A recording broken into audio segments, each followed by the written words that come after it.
मैं full guarantee के साथ कह सकता हूं कि लोकसभा में वापस हमारे नरेंद्र दामोदर दास मोदी जी ही आएंगे और बार बार वही आएंगे, क्योंकि वो देश के लिए उनका जो समर्पण है, जो वो बात करते हैं उस पे वो खड़े उतरते हैं। मेन ये चीज है। नहीं, ऐसा लोग बता रहे हैं सर, लोग तो हमारे जो आदरणीय है नरेंद्र दामोदर दास मोदी, उन्हें भी पीठ पीछे गाली बकते हैं, लेकिन हम ऐसा कदाचित नहीं कह सकते हैं क्योंकि वो हमारे सर्वमान्य है, आदरणीय है।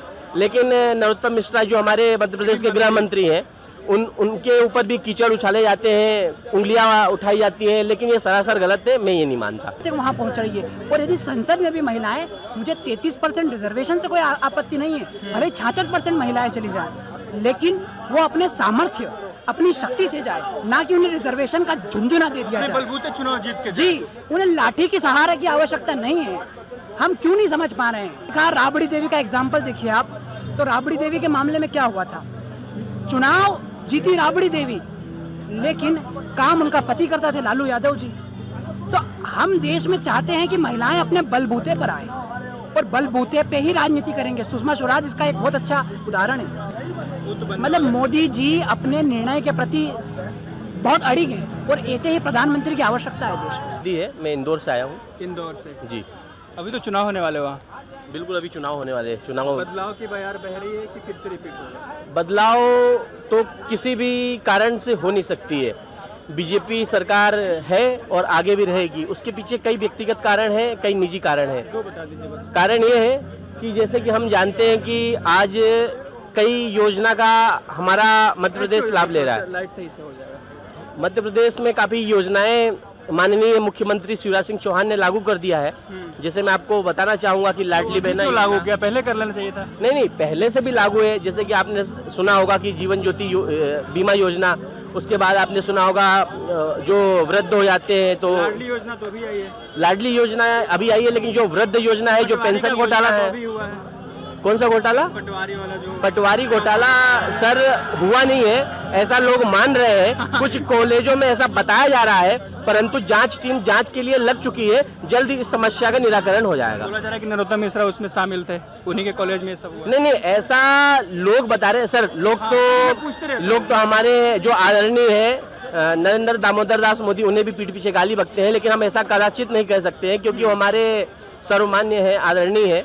लेकिन नरोत्तम मिश्रा जो हमारे मध्य प्रदेश के गृह मंत्री हैं, उनके ऊपर भी कीचड़ उछाले जाते हैं, उंगलियां उठाई जाती हैं, लेकिन ये सरासर गलत है। मैं ये नहीं मानता। वापसी हो रही मतलब? हाँ, आपसी कांग्रेस और बीजेपी में कुछ ऐसा चलता है तो आपसी रंजिश हो सकती है।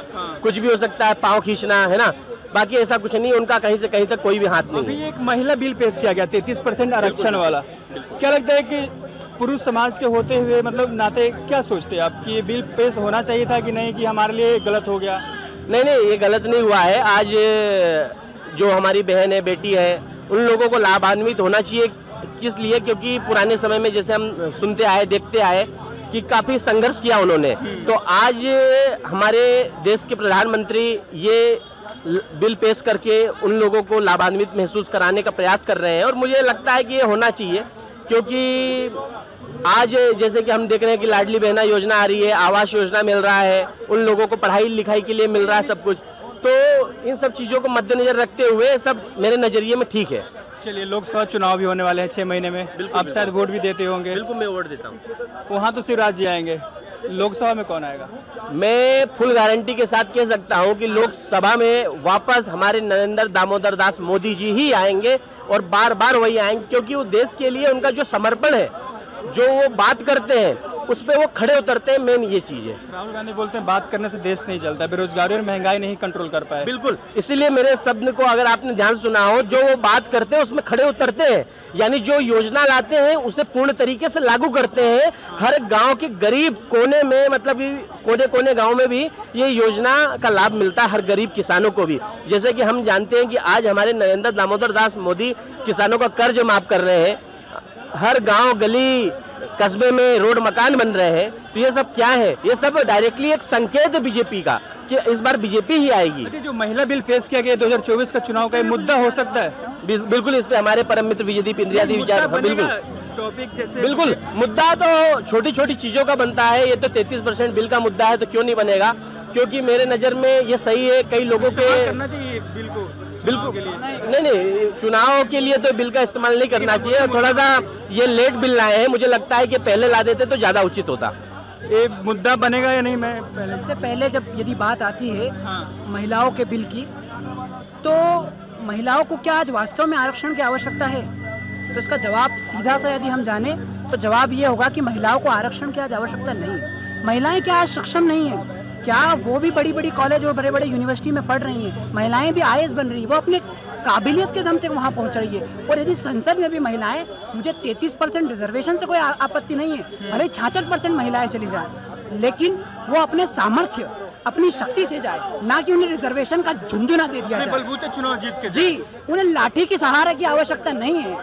हम क्यों नहीं समझ पा रहे हैं? ठीक है, मैं मानता हूँ संविधान में 15(3) में स्पेशल प्रोविजन बनाए क्योंकि वो समय की मांग थी, लेकिन क्या आज समय की मांग है? आज महिलाएं पुरुषों के बराबर पढ़ रही हैं, और यदि इक्वालिटी की बात कर रहे हैं आप, तो आप रिजर्वेशन क्यों देते हैं? क्योंकि हम चाहते हैं कि हम कोई भी, जैसे कि हमने देखा राबड़ी देवी का एग्जाम्पल देखिए आप, तो राबड़ी देवी के मामले में क्या हुआ था? चुनाव जीती राबड़ी देवी, लेकिन काम उनका पति करता थे, लालू यादव जी। तो हम देश में चाहते हैं कि महिलाएं अपने बलबूते पर आए और बलबूते पे ही राजनीति करेंगे। सुषमा स्वराज इसका एक बहुत अच्छा उदाहरण है। निर्मला सीतारमण जी, वो भी बहुत अच्छा उदाहरण है। सोनिया गांधी, इंदिरा गांधी, सब अपनी शक्ति के दम पे आई हैं। तो बिल्स आना चाहिए था कि नहीं, बिल आना चाहिए था, लेकिन इसका क्रेडिट यदि मोदी गवर्नमेंट लेती है तो ये गलत है, क्योंकि ये बिल पहले भी पेंडिंग हुए हैं संसद 96 से चला रहा है। जी, बाद में पेश हो जाते, पहले पेश हो जाते हैं, हाँ, लेकिन इसका क्रेडिट देना गलत है। जो बिल ला रही हो तो क्रेडिट लेगी सरकार। क्रेडिट लेने से काम नहीं चलता है। विषय ऑलरेडी जनता के अवगत थे और जनता आज पढ़ी लिखी है। जनता यदि आज पढ़ी लिखी है तो वो अपने निर्णय स्वयं ले सकती है। जनता छोटी मोटी चीज़ों से प्रभावित नहीं होती है। अच्छा, आप पिछले 9 साल से देश में ही होंगे, शायद 9 सालों से तो देश में ही होंगे। पीएम मोदी का पूरा कार्यकाल ही अच्छे से देखा होगा, परखा होगा।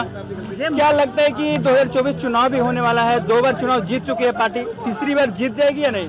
बिल्कुल, चुनाव मोदी जी जीतेंगे, क्योंकि उन्होंने जो कार्य करे हैं बिल्कुल दृढ़ता से काम करे हैं। कौन से कार्य ऐसे करे हैं जो आपको प्रभावित किया हो, दृढ़ता से किया हो? ऑब्वियसली 370 हुआ हो, हाँ, भले ही वो अभी जनसंख्या पे कानून बनाने वाले हैं, जल्दी आने वाला है। अच्छा। बहुत सारे उनके कार्यकाल में अभी यूनिफॉर्म सिविल कोड पे कानून बनने वाला है।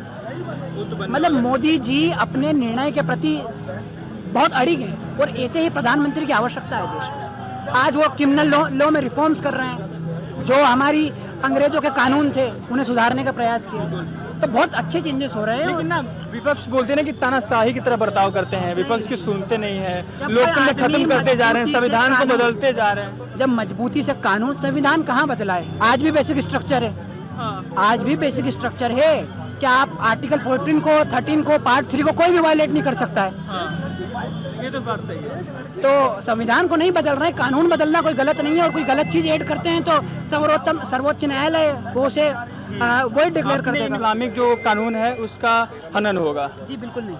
देखिए, मैं बताता हूँ आपको, आपकी शादी जैसे होगी, आपका जो मेंटेनेंस चलता है वो सेम होगा, लेकिन जो वीमेन को वहाँ राइट मिलते थे, जहाँ उन्हें 2-3 शेयर मिलता था, जहाँ उन्हें 1/9 हिस्सा मिलता था, वाइफ है तो उसे और कम मिलता था, तो वो जो अनइक्वालिटी है ना, उसे खत्म करेंगे। यूनिफॉर्मिटी इसलिए लाई जा रही है क्योंकि वीमेन के साथ गलत हो रहा है। ट्रिपल तलाक ऑलरेडी कोर्ट ने हटा दिया है। मैं इनकी बात पूर्ण करना चाहूंगा। इनकी आवाज दबी होने के कारण मैं इनके बातों पे जोरों शोरों समर्थन करता हूँ। जैसा कि इन्होंने कहा कि हमारे देश में जैसे मुस्लिम लॉ है, हिंदू लॉ है, पारसी लॉ है, तो यूनिफॉर्म सिविल कोड लागू करके सबको समानता का अधिकार देना चाहते हैं, सबको इक्वलिटी प्रदान करना चाहते हैं। तो उसी को मद्देनजर रखते हुए, इन्हीं सब चीज़ों को ध्यान में रखते हुए एक बराबर का कानून लाया जा रहा है। इसमें कोई भी असंतुष्ट नहीं रहेगा, चाहे वो हिंदू हो, मुस्लिम हो, सिख हो, ईसाई हो, कोई भी असंतुष्ट नहीं रहेगा।